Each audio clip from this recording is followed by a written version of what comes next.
Thinking about turning banana peels and balcony clutter into black gold without offending the neighbors? Welcome to rootInsect.com. And that's the urban gardener dream, isn't it? Tiny space, big harvest, and somehow not attracting raccoons to your patio. That's really the appeal of composting tumblers. If you live in the city, a traditional compost pile is usually a non-starter.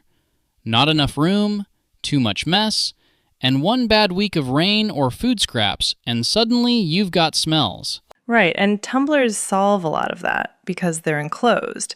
That sealed design helps keep pests out, keeps odors down, and makes the whole thing feel a lot more manageable for people gardening on balconies, rooftops, or little postage stamp patios. I also like that they're faster. A regular pile can take ages if you're not babying it. A decent tumbler, used properly, can get you usable compost in weeks instead of waiting for months and months. Used properly being the key phrase there. People buy a tumbler and think, lovely, now my onion skins will magically become compost. No. You still have to feed it the right mix. You want roughly 2 parts browns to 1 part greens.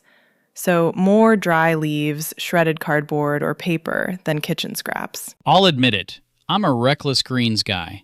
I look at a bucket of veg scraps and think, in you go. And then you text me asking why it smells like swamp soup. That happened once. More than once. Fair, but that balance matters.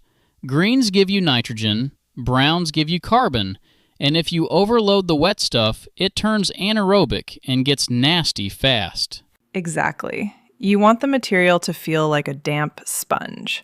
Not dripping wet, not bone dry. If it's too soggy, add more browns. If it's too dry, add a little moisture and keep turning it. Every few days is a good rhythm. Turning is one reason tumblers are easier for urban gardeners.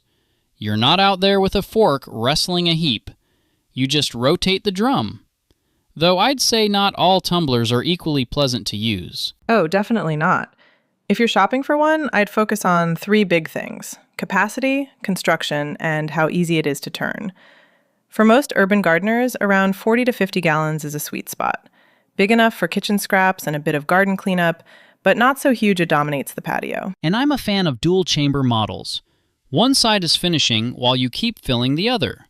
It's a practical setup if you want a steady supply of compost instead of one giant batch every now and then. Same here. It keeps the process moving. Also, check the material.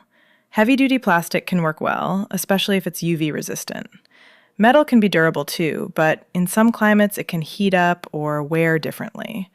If you've got harsh sun, lots of rain, or cold snaps, durability matters more than people think. Climate really does change what works. In a hot, dry area, moisture retention becomes important because compost can stall if it dries out. In rough weather, a sealed tumbler helps protect the mix and keeps things more stable. And don't ignore aeration. Good airflow is what helps the microbes do their job. If the tumbler has decent vents and it's easy to rotate, you're setting yourself up for much better results. Then when the compost's ready, don't overthink how to use it. Mix it into your soil. Top dress around plants. Even work it into raised beds before planting. You're improving soil structure, helping with water retention, and feeding the soil without leaning so hard on synthetic fertilizers. That's the part I love most. You're taking scraps you'd throw away and turning them into something your tomatoes, herbs, or salad greens genuinely benefit from. It closes the loop in a very satisfying way. Also, if you're the organized type, tracking your compost cycle alongside your planting schedule is smart. If you know when beds need feeding in spring, you can time your batches so compost is ready when the garden wakes up. I am the organized type. You are the man who once composted half a melon and called it a strategy. It was bold. It was lazy. Same thing in gardening sometimes. Not when it smells, Grant. Fair enough. So if you're gardening in a small city space and want cleaner, quicker composting, a tumbler makes a lot of sense. Just choose one that fits your space, turn it regularly, and keep that browns to greens ratio in check. Thank you for listening to this edition of rootInsect.com, Conversations with Grant and Fiona.